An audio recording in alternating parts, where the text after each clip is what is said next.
المكان هادي وكل العيون على مياو وتايغرا. تايغرا قال: لو وقفت بعد الضربة دي تبقى أنت البطل الحقيقي. بدأ القتال. تايغرا نطفي الهواء وديلو عمل دوامة هواء، ومياو لف بسرعة وتفادى أول ضربة.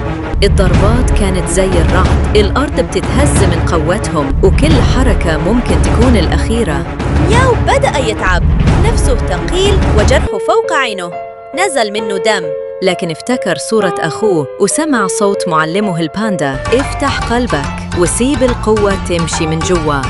مياو لف بسرعة ونفذ ضربة الباندا السماوية. نور قوي انفجر في الساحة وتايغرا وقع على الأرض. الناس اتجمدت لحد ما تايغرا فتح عينه وابتسم وقال: انت كبرت وبقيت بطل حقيقي يا مياو. الجمهور صرخ بصوت واحد: عاش مياو. لو عجبك الفيديو ما تنساش تعمل لايك وتشترك في القناة.